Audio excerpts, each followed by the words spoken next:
Hello, everyone. My name is Michael Fleischman. I'm one of the co-founders and CTO of OpenSpace, and I'm excited to be here today to tell you about the technology behind OpenSpace's visual intelligence platform, and in particular, to tell you about a new capability that we introduced today called AI Autolocation.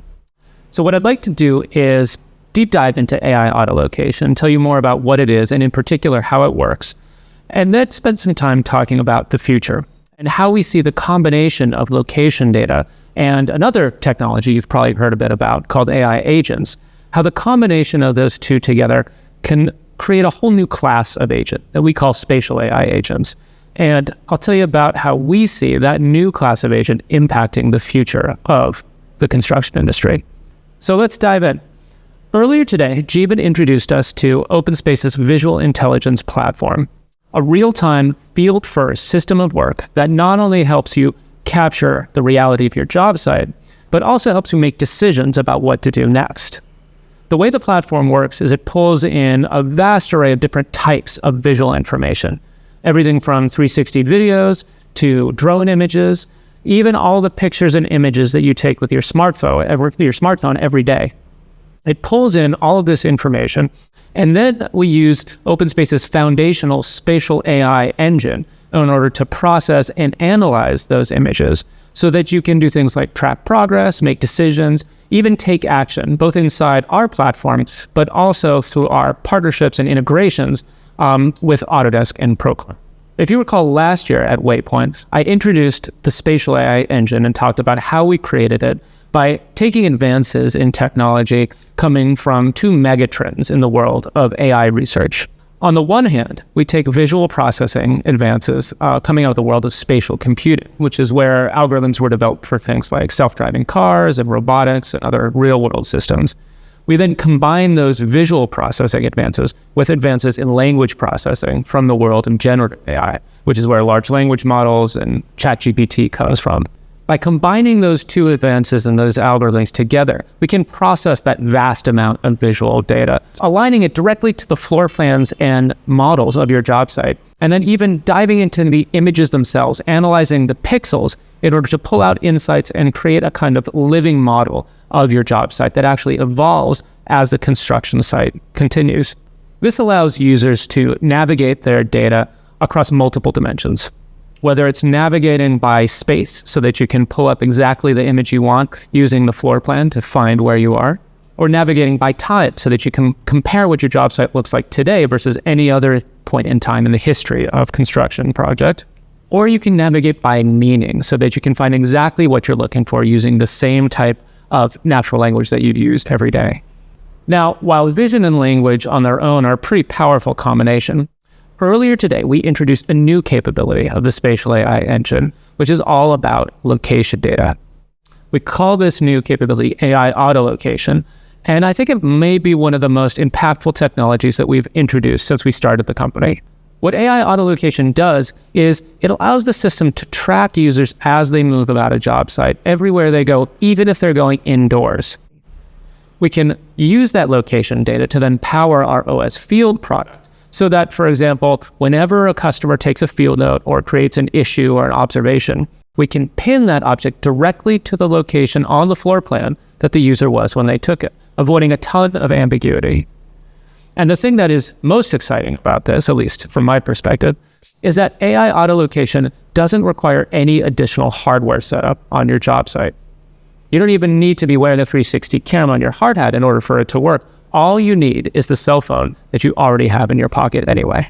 So what I'd like to do now is take you under the hood of AI Autolocation, tell you a little bit more about what it is, and in particular how it works.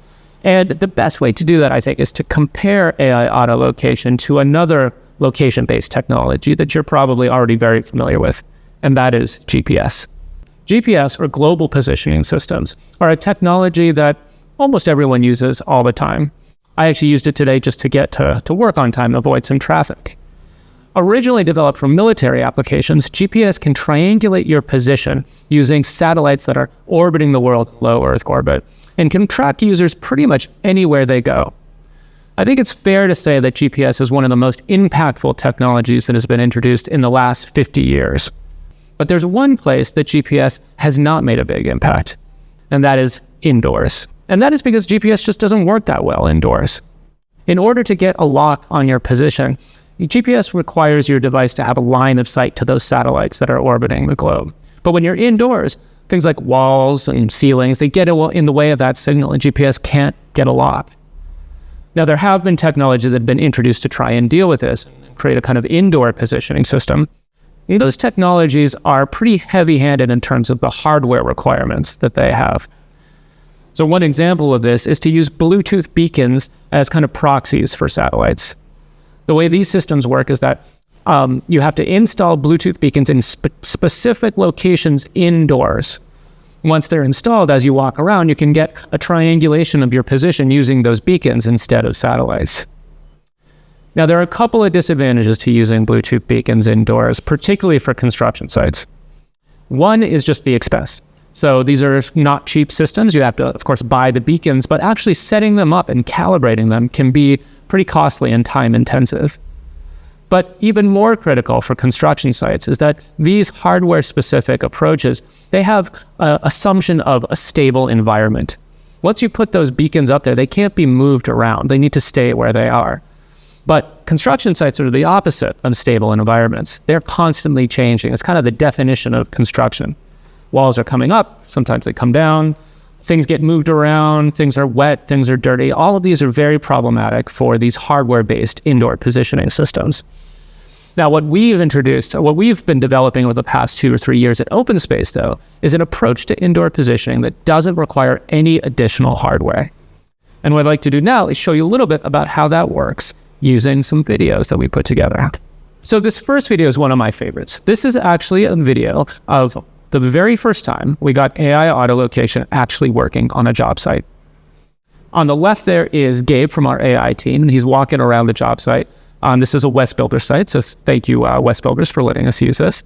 You'll notice that there's no 360 camera on Gabe's hard hat. No extra hardware is installed on this site at all. And on the right, what you see is a visualization of what's happening inside of the system. Gabe's location is being tracked using those little Pac-Man icons, those circles there.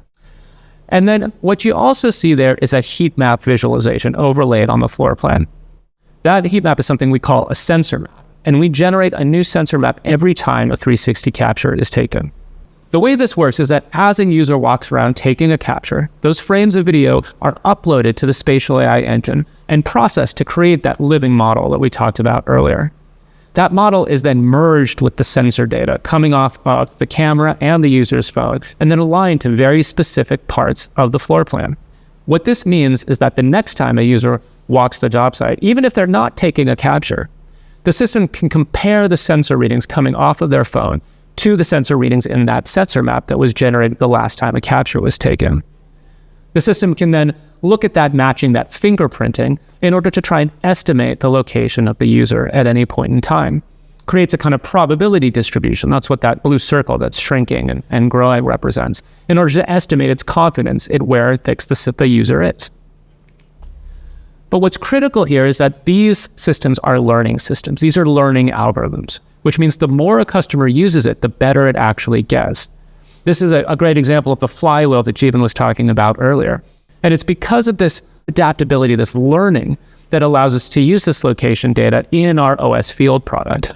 But OpenSpace Field is just the beginning. And just as GPS had an outsized impact in the world outside, we believe AI Autolocation has the potential to make similar impact indoors, particularly for construction sites and in the field. And one of the areas that we're most excited about this happening is in the ever-evolving world of the AI agents. So if you're not familiar with AI agents, or that term, it refers to a semi-autonomous digital assistant. You can think of AI agents as kind of an evolution of AI chatbots, similar to ChatGPT or Google Gemini. Both agents and chatbots are both based on large language model technology. They're both very proficient with language. But agents are generally more independent, more autonomous, very task-oriented. They're often working in the background to accomplish some goal that was given to them by a user. Now, we believe that by combining AI autolocation and agents, we can create a new class of agents, a class that maintains a kind of spatial awareness of where they are on a job site. We call these spatially aware AI agents, or spatial AI agents for short. And we put together some videos of prototypes that we've made to give you a sense of how we see these spatial AI agents impacting the world of construction technology. So in this video, you see on the left there another OpenSpace employee. That's Tom from our solutions engineering team. And he's walking around a Lee Kennedy site. Thank you, Lee Kennedy, for letting us use your site. And you can see his position is being tracked live using that hard hat icon right there as he moves around. So we actually call this feature live positioning. This is actually coming to the product very soon. This is just a demo version here, but already you can get a sense of the value that would come from having a kind of live positioning feature like this. At least anybody who's ever got themselves lost in a large data center can know how something like this might be useful. But we bring that up here for a different reason, really to talk about the usefulness of this for complex data. And in particular, the type of data I'm thinking of is BIM models. So BIM models, very powerful, lot of great real-world usage in the field. But there are a lot of challenges with using BIM in the field, one of which Molly talked about earlier today, which has to do with the performance. It's very hard to get these large models working well on a mobile device. But we've made a lot of progress on that, and as Molly introduced earlier today, our new BIM viewer goes a long way to addressing those performance issues. But another issue that comes up that I want to talk about here is actually about navigating that data. Navigating 3D data can be difficult, especially on a mobile device in the field. And so what we've done here is we've used the Spatial AI agent in order to make that process easier. And so Tom now, as he walks around, can just open the BIM model, and that BIM model will auto-navigate to his location in the real world, and even lock on to his position and orientation.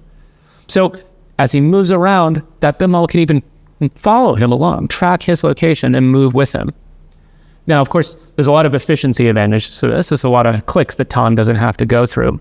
But beyond that, this also mitigates a lot of risk. And in particular, the kind of risk that happens when you think you're in one part of the model, but actually you're somewhere else. And that is a type of risk that can have very expensive mistakes. But that's only one kind of risk that the Spatial AI agent can help mitigate. Another type of risk is something that I like to think of as a risk of missed opportunity. So in this part of the prototype, what we've done is we've given the Spatial AI agent access to tools that let it access databases of information. Databases both inside the visual intelligence platform, but also in other platforms like Autodesk and Procore via our deep two-way sync integration. So what the system is doing here is, as it sees Tom moving about the space, it's looking for information that's specifically relevant to Tom, and in particular to Tom in the location where he is. So as Tom moves around, the Spatial AI agent is searching those databases, and in particular looking for issues that need to be addressed. When it finds one near Tom, it'll actually pop up a notification letting him know that he should take a look at it. And not only give him more detailed information about what that issue is, but even offer him a suggestion of what to do next. In this case, an affordance is to actually call the foreman directly and find out what's going on. So giving AI agents tools is cool, but what is even cooler is when these agents start interacting with each other. So in this last part of the prototype, what I wanted to show off was what happens when the Spatial AI agent on Tom's phone starts talking to agents that are operating in the cloud. And in particular, when they're talking to agents that are constantly monitoring all of the visual data that's coming into the system, analyzing that data and actually organizing it according to what's happening inside of those images. So in this example, the agent is looking at 360 video images and frames of video, and it's organizing them according to when drywall was installed. What this allows Tom to do is to, as he moves about the space, automatically pull up a kind of X-ray vision for where he is. He can open up OpenSpace and then immediately be jumped into the exact same room that he's in, but many months earlier before drywall was installed, letting him see behind the walls. And of course, this is a much cheaper and more efficient alternative to actually tearing down the drywall in order to see what's happening. But this type of data is useful not just in the field, but also in the back office and the executive suite. Just as Jeevan was talking about that data pyramid where the information from the reality of what's happening on the job site can percolate up. Similarly, in this design prototype, we show how information about all the individual projects of a particular customer overlaid on a floor plan can be informative of what's actually happening. On the left there, you see each of those individual projects with a very short high-level summary of what's going on that project. And as we dive in, we can actually see that AI project summary being generated. Now, it's important to kind of pause here because that AI summary that was generated there, that's not generated just using off-the-shelf language models on a bunch of documents that other people have written. This summary is actually being generated from the images themselves coming off of your job site, the raw reality of what's happening, converted into a natural language summary. We can get even more detailed information by going zone by zone and looking at a breakdown of what's happening there. And the system here is even giving us alerts about zones that we think need special attention. In this case, because a mess was detected in one of the zones in zone 3A. Now, you may have noticed that in this particular example, that image is not real. It's an AI-generated image. Those are not real letters on that sign there. And of course, the reason for that is that none of our customers would ever have a job site that messy, so we had to generate an image ourselves. But I think it gives you a sense of how you could imagine even more information being overlaid onto this type of high-level overview. So for example, if you're working with our partner Disperse and doing milestone tracking, you can start to see percent complete and progress being tracked here, even compared to the schedule, so that you know when you're on and off track. Now, these are all just prototypes, but what they're meant to do is start to paint a vision of the future. And it's a future that we at OpenSpace see is all about humans who are working together with AI agents. Agents that are on your phone, agents that are in the cloud, all within the visual intelligence platform. But not just limited to the visual intelligence platform. These agents can also be communicating and connecting with agents in other platforms in your tech stack, whether it's in your construction management stack, or like Procore and Autodesk, helping you close out issues faster and more efficiently, or whether it's agents that are in your ERP system, operating to try and auto-verify work in place so that payouts can go out sooner, so that workers can get paid faster. All of these paint a picture of a vision of the future. It's a vision of the future that we're very excited about here at OpenSpace, and it's a vision of the future that we're working hard to make a reality today. Thank you very much.